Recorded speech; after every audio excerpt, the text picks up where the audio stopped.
Welcome to Talking Type 1 Diabetes, a podcast series for healthcare providers who manage or treat type 1 diabetes, or those who just want to learn more about this life-changing progressive disease.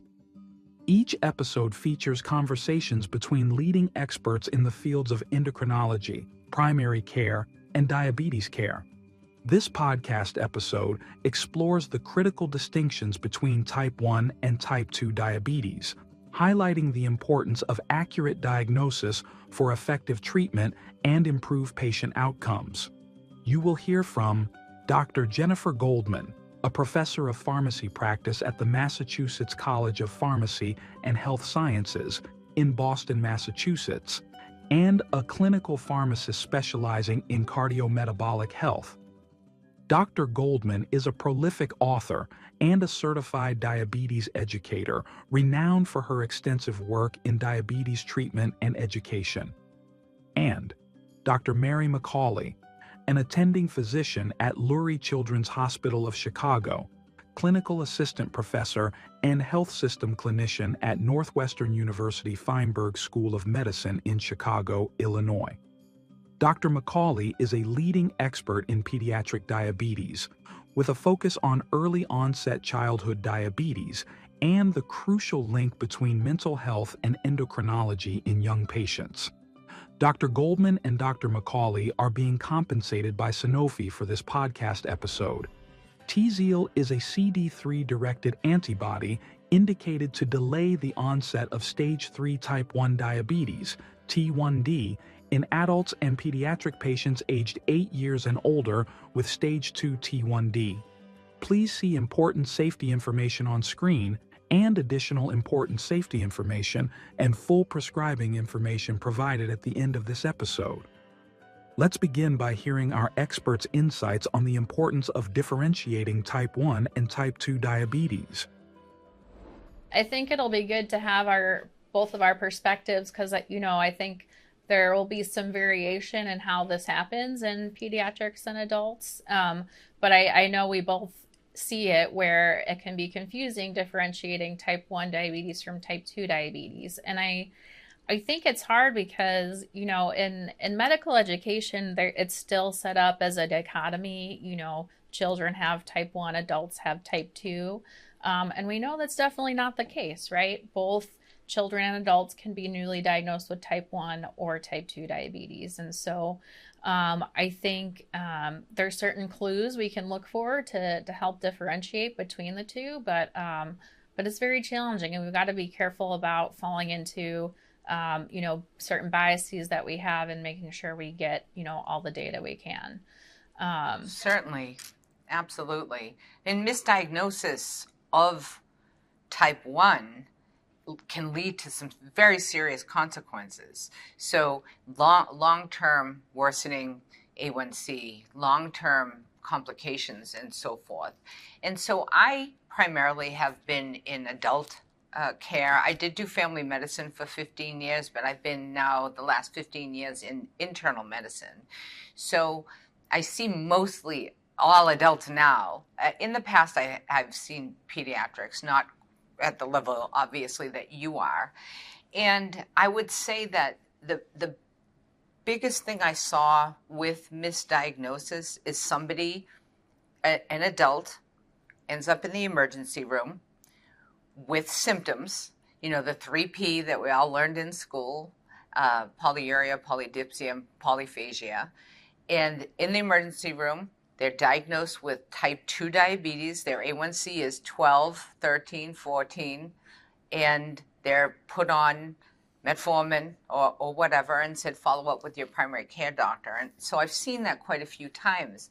So, I think it probably is more so seen in adults because we know people with type 1 diabetes and type 2 diabetes, as they're older, they might actually have some metabolic symptoms, right? So, studies show that their weights are similar, that when adults with type 1 diabetes have similar weights than as adults that don't have diabetes. So I think that leads to misdiagnosis. Totally. I totally agree. And whenever I'm talking about this with, trainees, residents, fellows, I emphasize that really we can't make our, deciding factor for diagnosis based on somebody's weight or BMI, because you're exactly right that the average BMI of the population of people with type 1 mimics the general population's BMI, which, of course, means the majority of people with new diagnosis of type 1 will be overweight. And so I think, we try, certainly with any child being admitted to the hospital with new diabetes, I think there's been a big effort to include islet autoantibody testing as part of any child admitted to the hospital. I think where sometimes it gets tricky for children is if they present to clinic with, not a significant severe elevation in A1C, maybe it starts in the 6%, and you do have some element of insulin resistance. That group, when do you do antibody testing for them? And I think that is a little bit of a gray area that can be more challenging sometimes. I definitely think, certainly some things I think about, if there is a family history of autoimmunity, even if the child has signs of insulin resistance, I should get the antibodies to rule out type 1. Similarly, a lot of the children with type 2, like there's a pretty strong family history of, the insulin resistance or metabolic syndrome. So, if I'm seeing a child that, was told they have type 2, but there's really no insulin resistance in the family, that makes me a little bit more suspicious. So I think, using those kind of context clues can help. And really, when in doubt, getting the islet autoantibody testing is the way we can really be confident that we're not missing a diagnosis of type 1. I think that in adults, moving back to adults, because I just thought of a patient that I saw 2 days ago. Actually, my nurse practitioner saw her and then kind of pulled me in. So this woman's 56 years old. She's actually thin, with no family history, but an A1C of 6. So when we look at the big picture, everyone always thinks children. And so that's a myth. So 59% of people are actually over 20. And if you kind of look at the numbers, once you're over 20, as you're getting older, the incidence of type 1 diabetes actually goes up. So she was kind of a perfect person to now, does she have autoimmune disorders? Is there family history of autoimmune disorders? But this is somebody that I would be checking autoantibodies on. And that's exactly what we did. So I think it's important for people to appreciate exactly what you said about, looking at kids who are presenting that way, but don't forget the adults. And if you do have children that have autoantibodies, we need to screen their family, their parents as well, because the parents aren't safe because they're older. They also should be screened. Do you agree? I do, and I find that whenever I talk about screening with my type 1 families, they understand the risk for their children, but then when I mention to the parents, you can be screened as well, like you can also get type 1, they're uniformly shocked, because they have no idea that they could still be at risk. So I think that's a super important point. And one other thing, just to jump off of the case you were describing, I think certainly any person, adult or child presenting with an elevated A1C who is not overweight absolutely needs islet antibody testing first thing. We talked about how weight does not exclude type 1, but certainly if they are not overweight, we need to do it. And then if they come back negative, then that opens the question for testing for atypical forms of diabetes, such as MODY, monogenic diabetes, right? That's another group that can get missed and misclassified as type 1 or type 2. So the patient case you brought up, I think, would be a perfect candidate for MODY testing if their antibodies were negative, just kind of going through the diagnostic pathway. But you're absolutely right that I find it's really not in the awareness of both like society at large as well as the medical community that adults can get type 1. It's not really thought of. Thank you both for highlighting the critical importance of accurate diagnosis. To continue, our experts will now elaborate on the potential consequences of misdiagnosis in both pediatric and adult patients. So, just to dive into a little bit more about the consequences of missing this diagnosis of type 1, I think for me and kids, where this has really come to light sometimes is, we have a new diagnosis, they're admitted in the hospital, getting insulin teaching. I think it's really important to kind of set the stage in terms of expectations for diagnosis then, because what I've seen happen sometimes is if the medical team has a suspicion that the child actually has type 2, and then they tell the family that's probably what it is, they kind of hold on to that and latch on to that because they see that as a potential hope that their child won't need insulin lifelong. And so they really kind of cling to that. And then, it's really devastating when those antibodies come back negative. So I think it's important to avoid that, just because the misdiagnosis can be confusing, but also because children with type 2 oftentimes become insulin dependent anyway. So I think for a new diagnosis in a child, it's important to set, the possibilities and expectations right off the bat. And then, long term, if we had somebody who was diagnosed as type 2, but they actually had type 1, I think we would see, over time, what would happen is the patient would have gradually increasing blood sugars. And, a lot of times the assumption would be that that's because they're not adherent to their medication regimen. And then, in fact, the patient is being adherent, but their blood sugar keeps going up and they don't understand why. So that can be, very frustrating on the patient side. And then ultimately, too, if it goes on long enough, it could result in an admission for diabetic ketoacidosis or other long-term hyperglycemia complications. And I think, too, and you can speak to it because, in children, type 1 progresses usually more quickly than adults. I think it comes to a head for us a little bit sooner, whereas in your experience with adults, I could see where potentially, patients could go on for a much longer period of time, before actually knowing that they have type 1. I'm curious to hear your thoughts on that.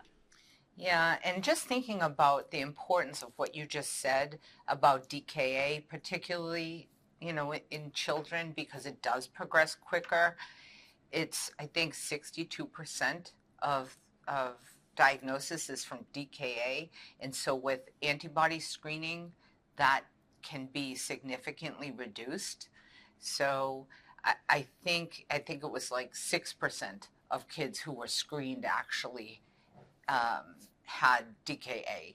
So there's so many consequences of that DKA that, in kids, particularly neurocognitive and so forth. So avoiding that just by doing screening is certainly important. And you're right, with adults, it's not going to be as acute. That doesn't mean they can't obviously have DKA, but they will present a little bit differently. And that's how they're misdiagnosed. So misdiagnosing them does lead to consequences. So it can be slower. Oftentimes they are put on medications and they might be okay, but they feel lousy. And so they're going to be coming back. And if people aren't thinking to themselves, let me check antibodies, you're just going to add something else. So they're on metformin, they're going to get a GLP-1, maybe that's going to help a little bit.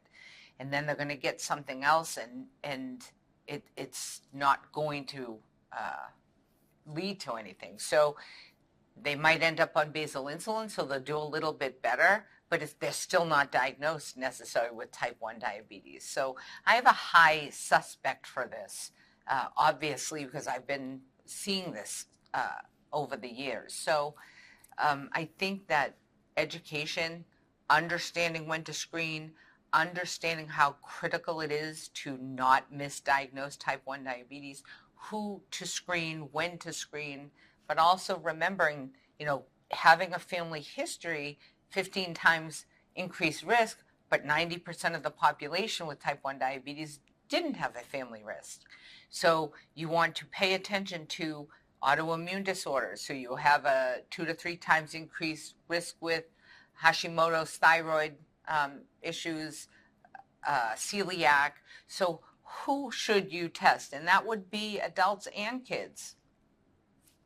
Yeah, absolutely. I also think one piece of the misdiagnosis puzzle is, as providers, it's really important for us to be comfortable in sitting with the uncertainty of a diagnosis, because it's not always clear at first, if it is type 1 or type 2. And so I have had scenarios where, I have a child newly diagnosed with diabetes.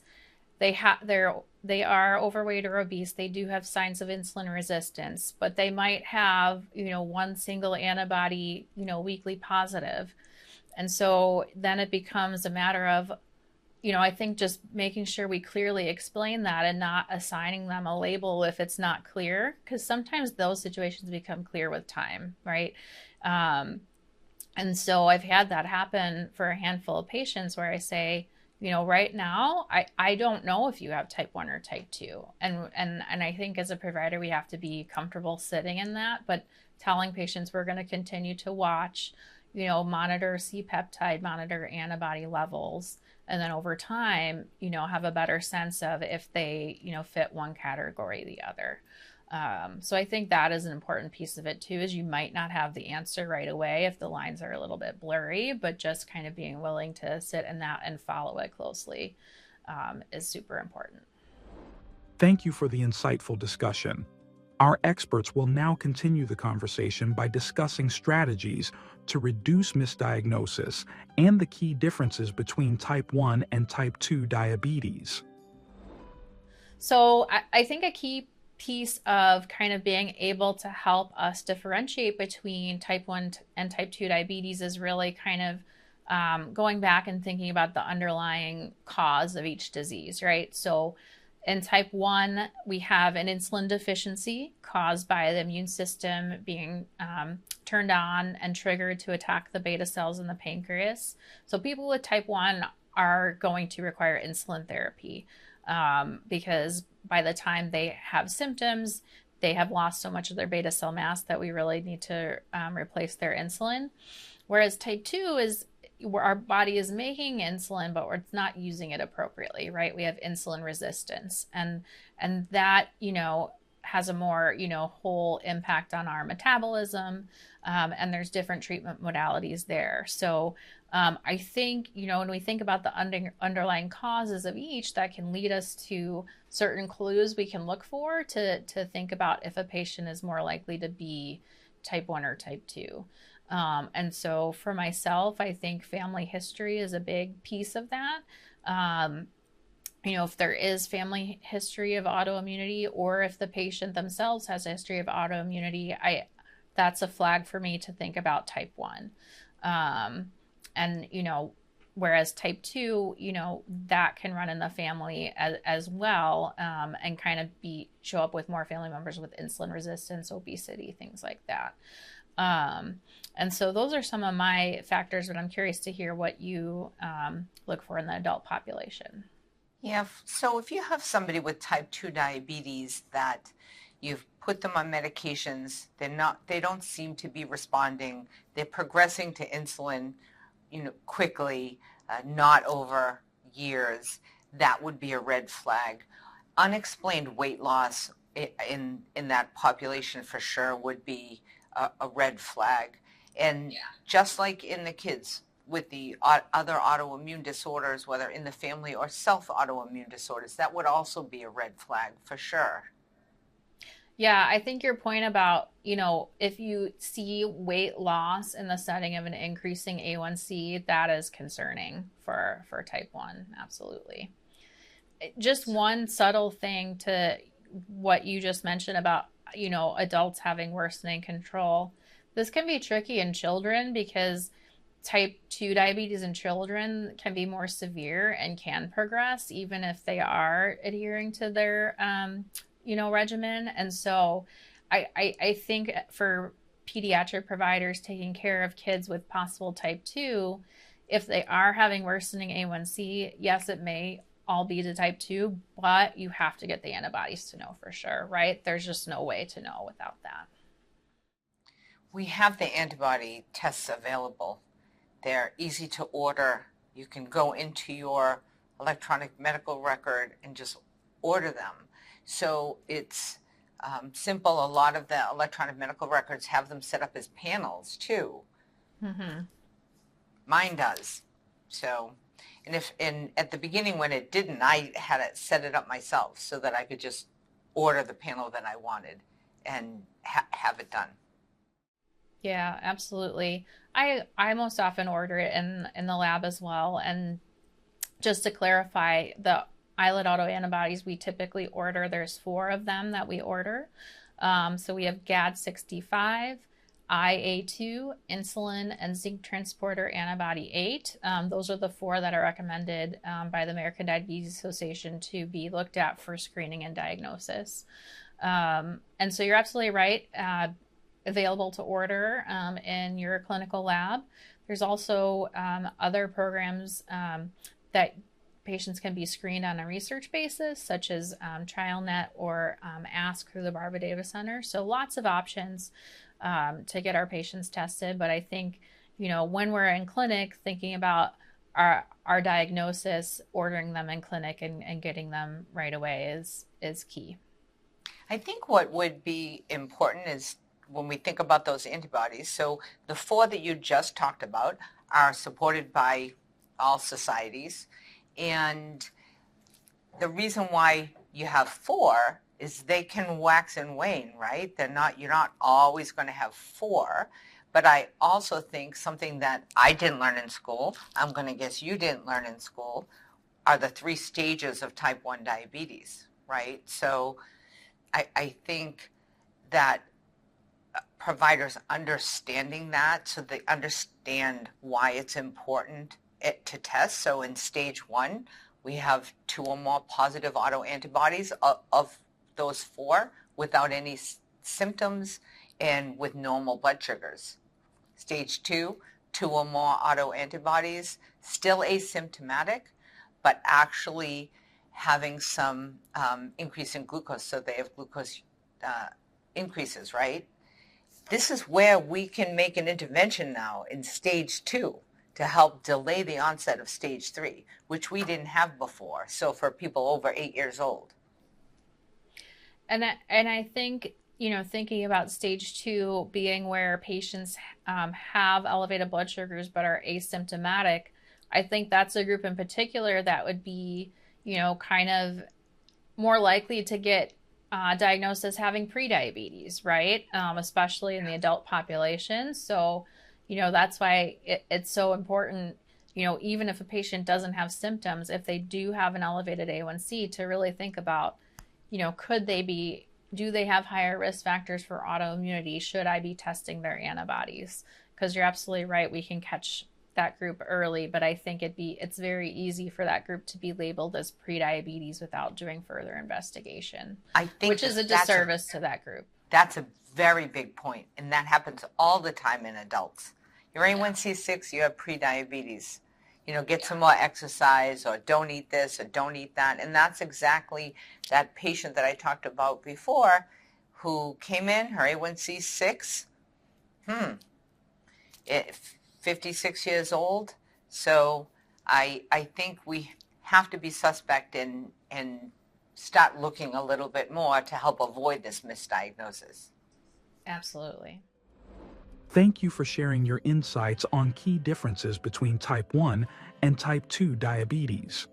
Next, our experts will discuss how they communicate with patients about their disease and provide the necessary information to help them navigate a new diagnosis. So one big piece of talking about, when patients get the wrong diagnosis, and then, for example, they were told they have prediabetes or type 2, and they later find out that they actually have type 1.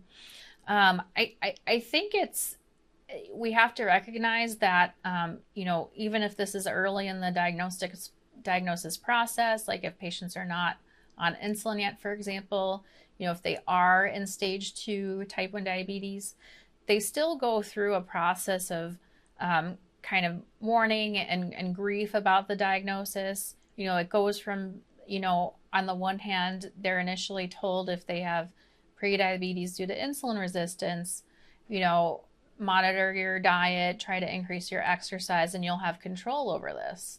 And then I think when they learn they have type 1, that feeling of having control over it goes away a little bit, and that can be very difficult to navigate. Especially when it's parents taking care of their children, because they really want to know, what can I do for my child to delay or prevent this from happening, and they don't have that day-to-day impact anymore, which is why for our patients who we do identify in stage 2 T1D, it's so wonderful to be able to have options now to give them that power back to intervene with TZIELD or teplizumab. But yeah, I think it's important for us to recognize that, like when I get new children diagnosed with type 1 and DKA in the hospital, it's very traumatic, and it's kind of, they're hit with a freight train all at once of all this information. And it takes some time to process. And I think we have to recognize that, if this is happening in the outpatient setting, they still go through that processing, and having, counseling or psychology support to help patients navigate this, especially when their diagnosis has changed and their expectations totally have to shift, I think can be it's really critical that we recognize that piece of this here too. And I think it's important too, when discussing this with the patients, like explaining to them, the differences in pathophysiology and how the diseases are different.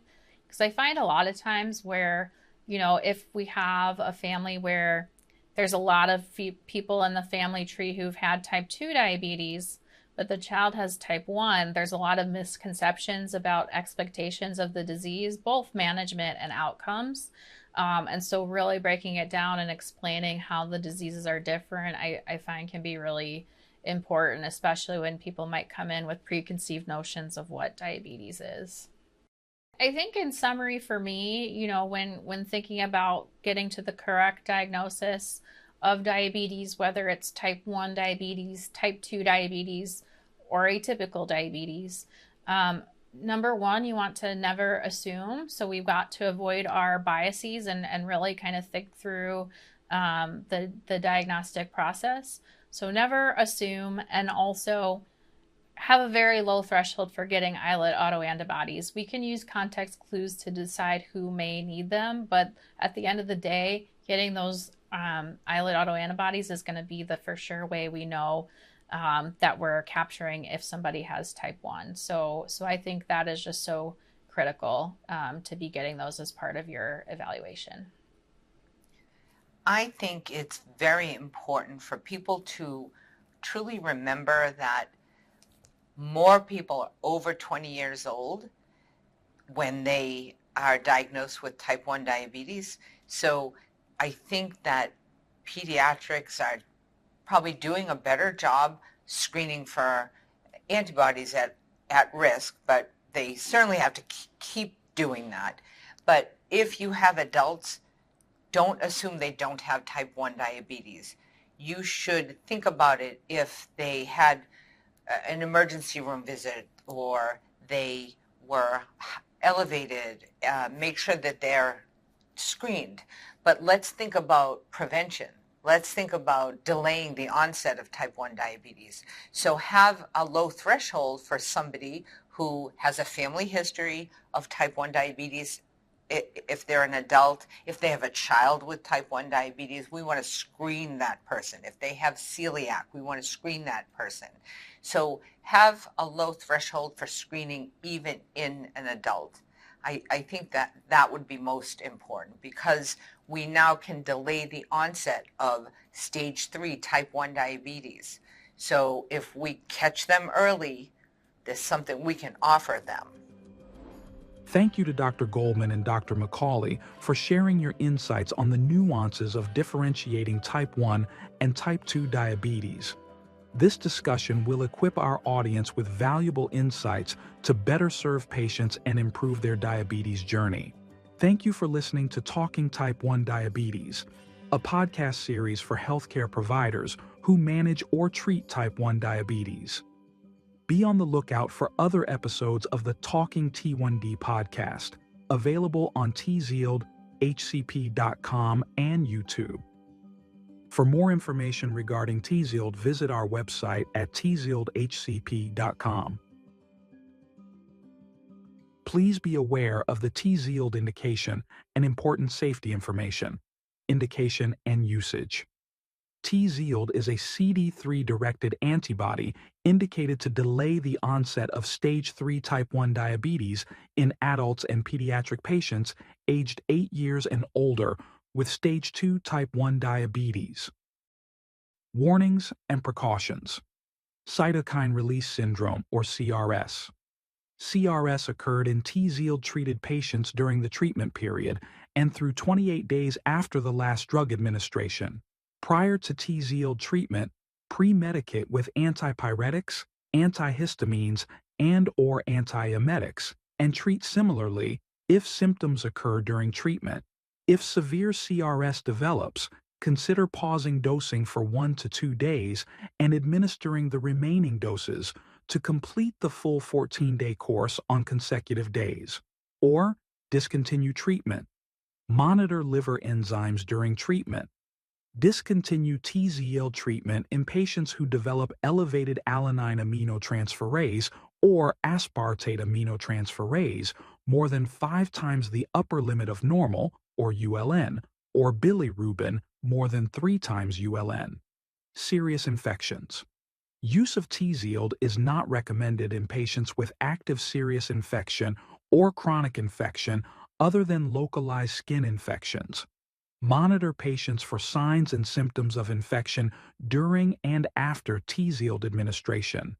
If serious infection develops, treat appropriately and discontinue TZIELD. Lymphopenia. Lymphopenia occurred in most TZIELD-treated patients. For most patients, lymphocyte levels began to recover after the 5th day of treatment and returned to pre-treatment values within 2 weeks after treatment completion and without dose interruption. Monitor white blood cell counts during the treatment period. If prolonged severe lymphopenia develops, less than 500 cells per microliter lasting 1 week or longer, discontinue TZIELD. Hypersensitivity reactions. Acute hypersensitivity reactions including serum sickness, angioedema, urticaria, rash, vomiting, and bronchospasm occurred in TZIELD-treated patients. If severe hypersensitivity reactions occur, discontinue TZIELD and treat promptly. Vaccinations. The safety of immunization with live attenuated live vaccines with TZIELD-treated patients has not been studied. TZIELD may interfere with immune response to vaccination and decrease vaccine efficacy. Administer all age-appropriate vaccinations prior to starting TZIELD. Administer live vaccines at least 8 weeks prior to treatment. Live vaccines are not recommended during treatment or up to 52 weeks after treatment. Administer inactivated, killed, vaccines or mRNA vaccines at least 2 weeks prior to treatment. Inactivated vaccines are not recommended during treatment or 6 weeks after completion of treatment. Adverse reactions. Most common adverse reactions, more than 10%, were lymphopenia, rash, leukopenia, and headache. Use in specific populations. Pregnancy may cause fetal harm. Lactation. A lactating woman may consider pumping and discarding breast milk during and for 20 days after TZIELD administration.